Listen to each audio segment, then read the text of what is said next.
Assalamualaikum warahmatullahi wabarakatuh. My name is Auni Nabihah binti Zulkiply, matrix number 1190663.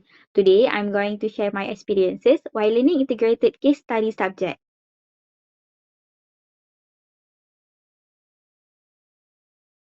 Okay, so let's begin with the first case study.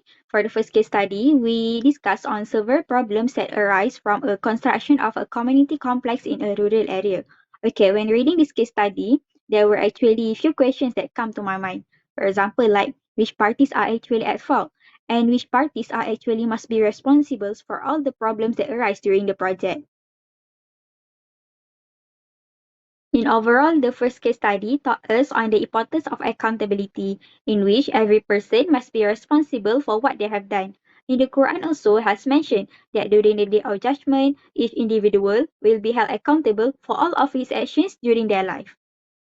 Another life lesson that I learned is that don't ever stop practicing in our life. This is because a day before presentation in front of the class, I keep practicing talking to myself alone in order to make sure that I can talk well in front of the class during the presentation. A fact about myself is that I tend to easily get nervous whenever I have to speak in front of the crowd. And that is one of the things that I really want to avoid, which is talking in front of the crowd. I cannot, right? Since in real life, I also have to deal with many people. So after keep practicing, Alhamdulillah, our group presentation went well, and I also managed to keep myself less nervous. And then I would like to take this opportunity to say thank you so much to Dr. Rosnia for helping us so much throughout this case study and also make us more comfortable during the presentation. Thank you, Doctor.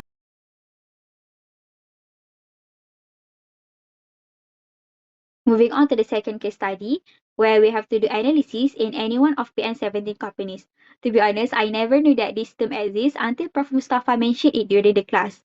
And I would say that this case study is quite hard to do since there was not so much information and resources that we can refer on related to the company that we choose. After around 2 weeks, the task has been assigned to us. We were required to present our finding in front of the class. Prof. Mustafa gave a lot of positive and supportive comment for us to do some improvement of our work. And one of his advices that I remember the most is that when we do case study, we have to look from different perspectives. For example, we have to look from the perspective of management, from the perspective of corporate governance, from the perspective of economics, instead of looking from financial perspective only. And that same goes with our life in which we have to look at things from various perspectives. For example, if something bad happened to us, instead of looking it from a negative side, we should look from positive side too.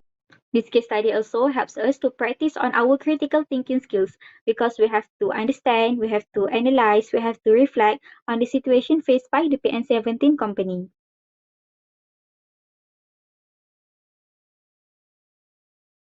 Now, I guess we are near to the last part of sharing session, which is on the third case study, where I find the toughest and hardest among all. This is because this case study is related with tax, a subject that I'm not so okay with it. Okay, so generally, this case study is about a company that used transfer pricing as tax avoidance. And once the director of finance found out about it, he faced an ethical dilemma on how to deal with that issue. At first, I was really clueless and have no idea on how to answer this case study because I seem to not understand what this case study is all about. But Alhamdulillah, luckily, one of our group members explains to me and I got the idea on how to answer it. If I was in the director of finance shoes, I think I would face the same ethical dilemma as him because I am stuck in between. But as a Muslim, I have to remember that we must always be aware and be careful in our actions since Allah knows everything, the visible and also the hidden one.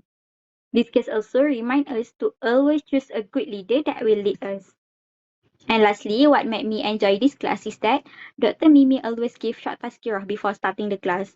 And also, she once shared her travel experiences, which I found it really inspiring since I love to travel too with my family.